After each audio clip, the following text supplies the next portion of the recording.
Olá, internautas. Hoje o programa Pauta Política recebe o professor Rogério Ribeiro Marinho. O professor Rogério Ribeiro Marinho, juntamente com o professor Geraldo Alves de Souza e João Cândido André da Silva, organizaram a obra Geografia da Amazônia, Múltiplas Escalas.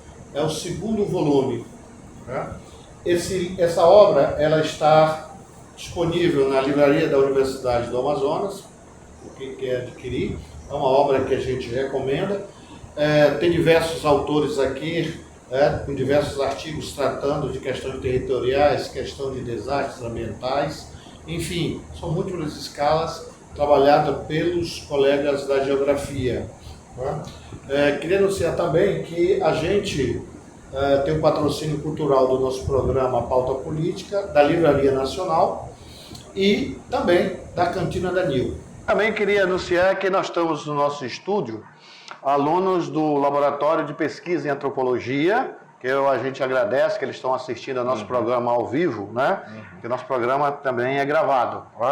Eu queria destacar a obra organizada pelo professor Rogério Marinho, juntamente com Geraldo Alves de Souza e João Cândido André da Silva Neto, que são organizadores dessa obra, Geografia Amazônica em Múltiplas Escalas, do volume 2.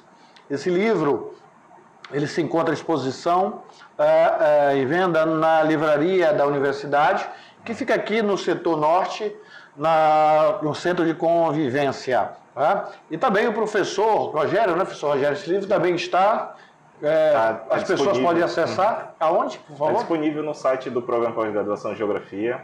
Ele é uma produção, né, que os professores têm organizado nos últimos anos, com o apoio da FAPEAM, resultado de pesquisa dos alunos e dos pesquisadores do nosso programa. Bacana. Além dos que o senhor organizou, quem são outros autores que o senhor... Tem boa parte dos professores que fazem parte do programa, então além do professor João, professor Geraldo, tem o professor Antônio Fábio, o professor Ivani, tem outros colegas também, como a professora Adoreia, a professora Amélia, então uns colegas que fazem parte do corpo docente do programa de pós-graduação. Aluno de pós-graduação? Aluno de mestrado e também de doutorado. Isso é muito bom, isso fortalece muito. Então essa é uma obra em que, na realidade, a gente passa a conhecer a geografia da Amazônia, tão importante, né? Isso, e destacar que já está indo para o 5º volume. Tá? Então é uma série já que a gente tem desenvolvido desde a pandemia, ainda em 2021, e está saindo em breve esse o 5º volume, e todos os volumes estão disponíveis no site do programa. Isso é muito bom. E ela é uma produção da Alexia Cultural e também da EDUA, da editora da Universidade do Amazonas, juntamente teve o apoio da FAPEAM. Da FAPEAM, né? Então a FAPEAM, a nossa Fundação de Amparo à Pesquisa, que financia tanto os alunos bolsistas para fazer o seu mestrado, doutorado, graduação também, nos programas de extensão científica, como também apoio para publicação, né? E aprendizagem. Parabéns à nossa FAPEAM e aos seus dirigentes e à equipe técnica. Professor Rogério, como foi essa sua entrada na geografia? Como é que o senhor tornou-se geógrafo? Primeiro, obrigado pelo convite de participar aqui desse momento importante para divulgar nossas atividades aqui no Instituto de Ciências Humanas e Ciências Sociais. Eu entrei na geografia um pouco pela simpatia com as ciências humanas. Então, durante meu ensino básico, eu tinha uma simpatia com os professores, que é onde a gente se identifica inicialmente, né? Os professores da própria geografia, história, artes e outros. Então, eu, na hora de decidir que curso superior eu desejo fazer, eu pensei, eu tenho uma simpatia mais para a área das humanas. Então eu fiquei um pouco entre história e geografia, mas como eu gostava tanto dessa relação sociedade e natureza, gosto de discutir um pouquinho essas questões ambientais, e aí eu escolhi a geografia, ainda sou da época do vestibular.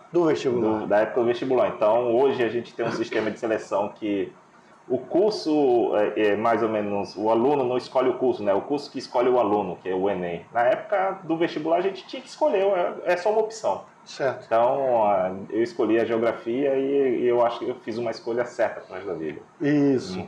E o senhor entrou na Universidade Federal do Amazonas Em que ano? Fiz o vestibular em 2004, 2004. e primeiro ano foi em 2005. Então eu peguei uma época, digamos, das vacas gordas do Reúne, né? Sim. Que o departamento de geografia ampliou. Inclusive ele ficava nesse espaço quando eu cheguei aqui. Eu frequentei bastante esse espaço aqui, que o centro acadêmico, que eu fiz parte também da geografia, CEGEL, ficava aqui nesse cantinho. A sala que hoje eu estou ocupando. Olha, então eu peguei esse espaço da UFRN Reúne, teve uma boa infraestrutura, aumentou o número de professores. Então eu sou dessa época de 2005, e 2005 foi um ano que marcou muito a região aqui. Então foi um ano de uma seca extrema. Isso. E isso mobilizou bastante a comunidade acadêmica com alguns eventos e tudo. E nessa época me chamava bastante atenção. Então eu estudei entre 2005 e 2009.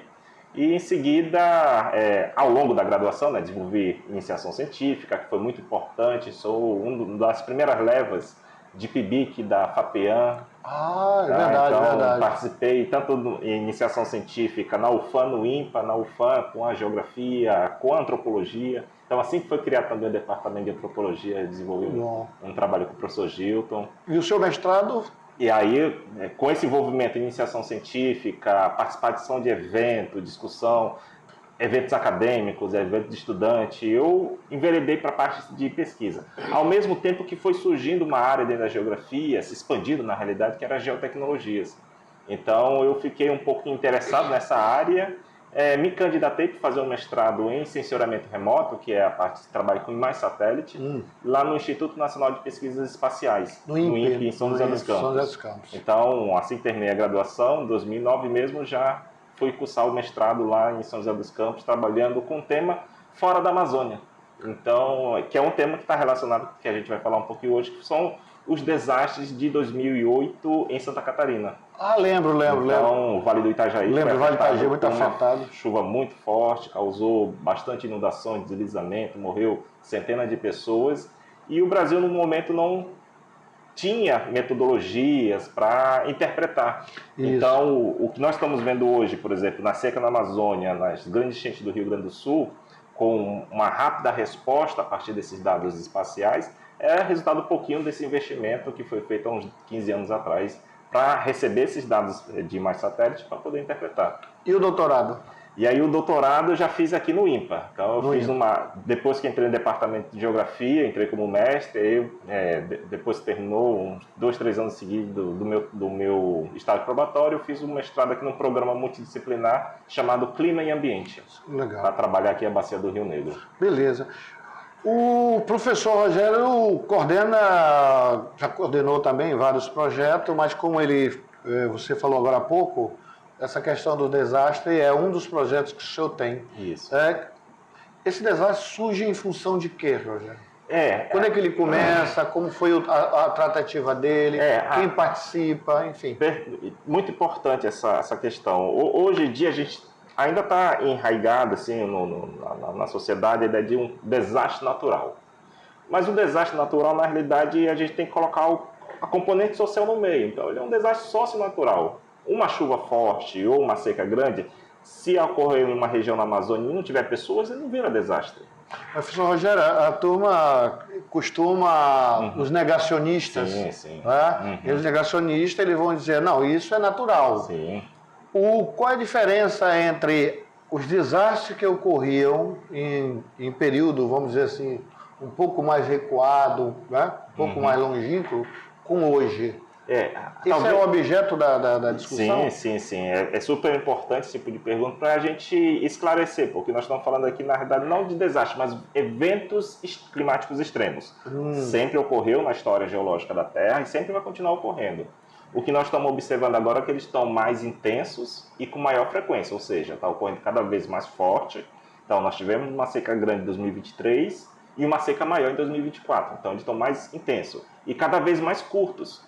Então, os registros de seca do Rio Negro aqui, por exemplo, de 120 anos, está mostrando que nos últimos 20 anos ocorreu 7 grandes eventos de cheia e de seca. Professor Rogério, mais uma vez assistindo isso, para que os nossos internautas possam ficar bem claro, porque muitos de uma geração são netos de pessoas que viveram grandes cheias. Aquelas em que o pessoal dizia, olha, foi uma de 53, se eu estiver errado me corrija. Eu, como menino, cheguei a assistir também uma dos anos 70, né? Que eu me lembro, ali no centro, cheia. E depois a gente começou a ter aquela de 2008, que vem de uma temporalidade. Qual é o problema maior em relação a essas questões das curtas temporalidades?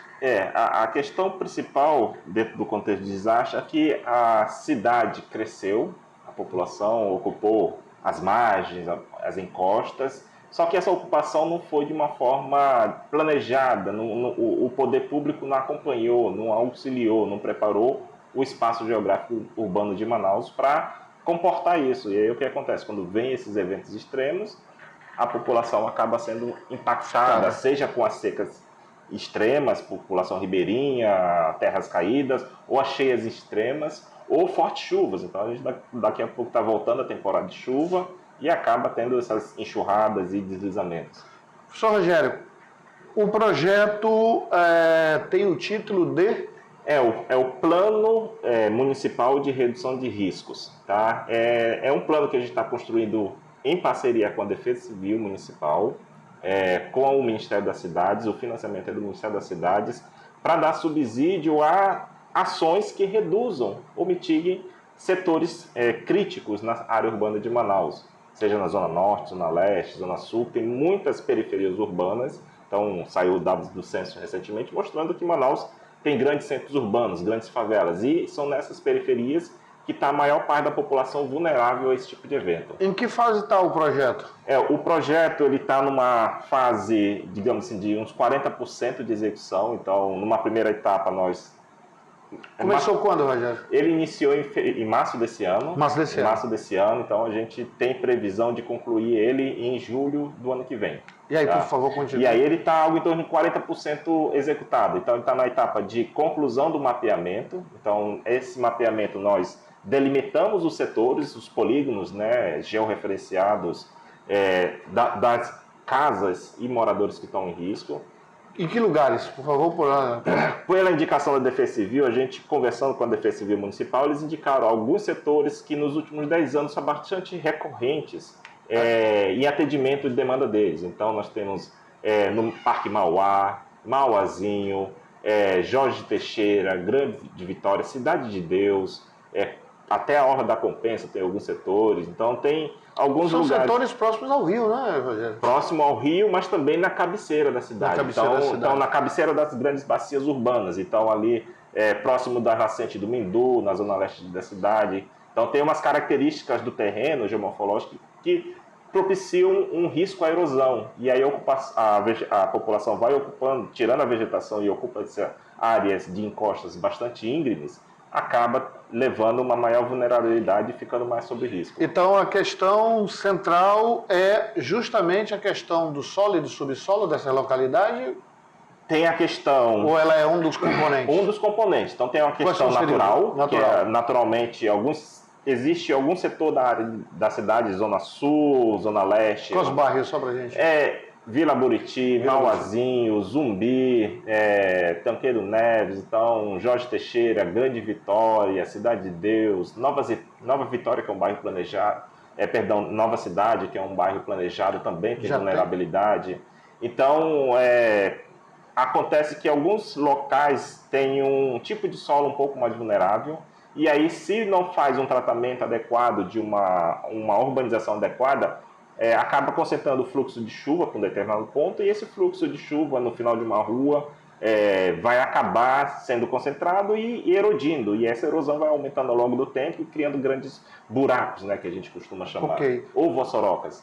Essa vulnerabilidade, ela é natural ou na realidade ela é consequência? Conjunto. Então tem uma vulnerabilidade natural, então a gente recebe um grande volume de precipitação ao longo do ano aqui, tem tipos de solos que são mais vulneráveis à erosão, e tem questões geomorfológicas também. Então tem essa estrutura do terreno natural, mas também tem a questão social, porque a população não conhece essas características e demanda moradia.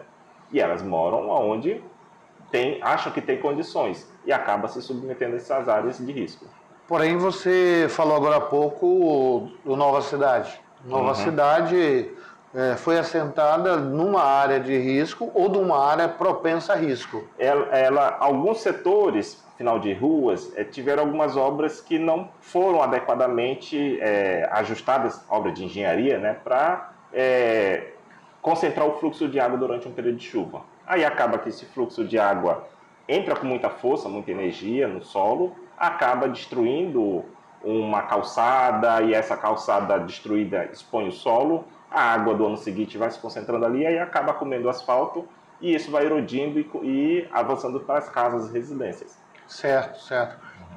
Rogério, me diz uma coisa, feito essa fase de georreferenciamento, de mapeamento, quais seriam as próximas fases? Isso é uma coisa diferente do projeto que a gente está... O projeto, na realidade, é financiado por uma rede de pesquisa. Então, dentro do Ministério da Cidade tem a Secretaria Nacional de Periferias, e dentro da Secretaria Nacional de Periferias tem um departamento de mitigação de riscos.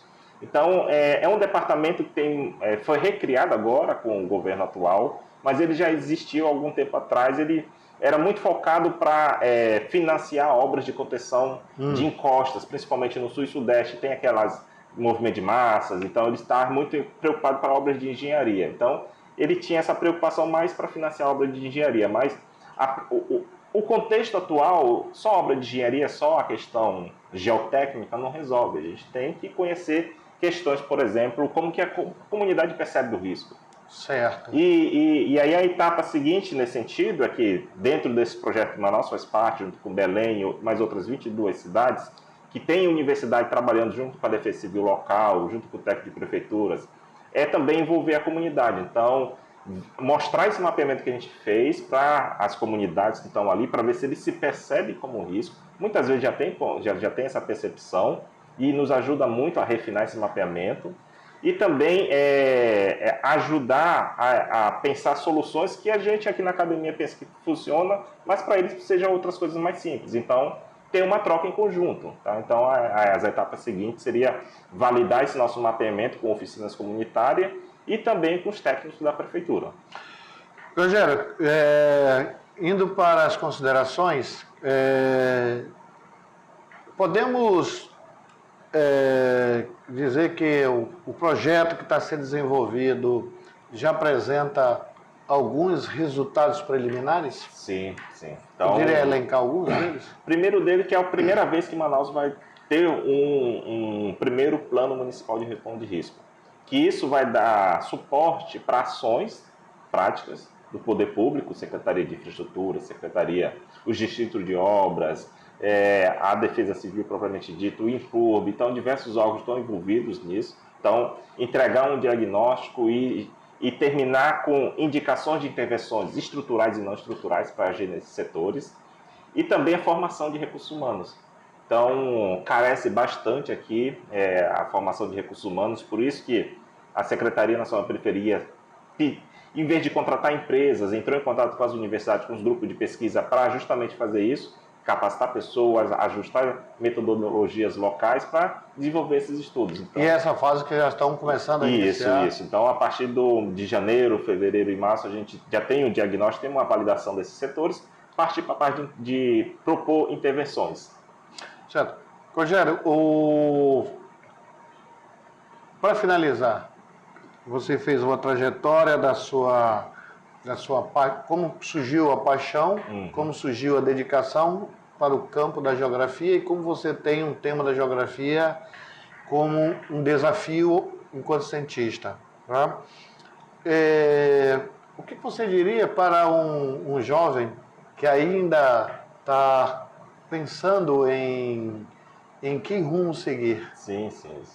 Essa é uma pergunta muito importante para motivar quem está pensando as possibilidades, porque como eu entrei na universidade com uma visão, vou escolher geografia para ser professor. E na realidade eu acabei que virei professor universitário, mas eu imaginava, vou virar professor de ensino básico. Mas não. Quando a gente entra, seja na geografia, seja em qualquer curso da área de ciências humanas, exatas e outras, a gente tem uma visão maior do leque de possibilidades. Então, no caso específico da geografia, ela te oferece bastante possibilidades, seja para trabalhar com planejamento urbano, planejamento territorial, desenvolver planos de manejo de áreas protegidas, unidades de conservação, terras indígenas, trabalhar com as geotecnologias. Hoje, na minha época era um pouco mais difícil, mas hoje em dia temos muito tecnologia à disposição e tudo que a gente faz, consome, acontece em um lugar. E tudo isso está georreferenciado porque tudo isso está no nosso smartphone.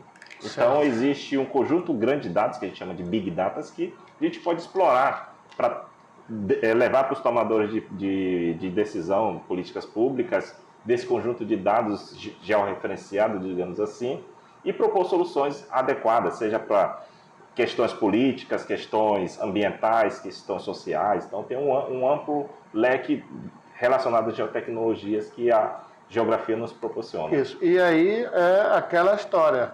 O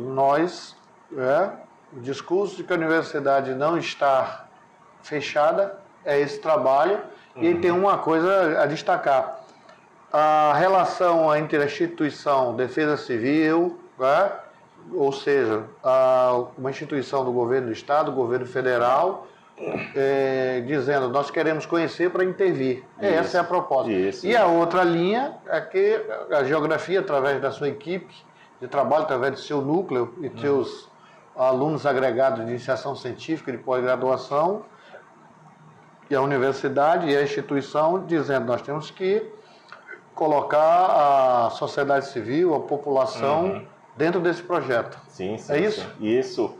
E assim, a preocupação é com a Defesa Civil Municipal, os órgãos estaduais também envolvidos e também... O Ministério das Cidades, né? O Ministério das Cidades e principalmente capacitar recursos humanos. E a gente ter esse pontapé inicial de capacitar recursos humanos e formar pessoas críticas para esse tipo de questão, aí assim a gente consegue fazer bem o nosso papel aqui dentro da universidade. Rogério, agradecemos a tua participação. Esperamos, assim que vencer essa etapa, que com certeza deve ter outras do projeto, porque o projeto a gente programa para ter o início, o meio e fim. E assim que tiver as conclusões, nós iremos novamente trazer os resultados para que a sociedade civil, a comunidade possa ver. Muito obrigado, Rogério. Eu que agradeço, professor Nonato. Pode deixar que a gente vai retornar sim.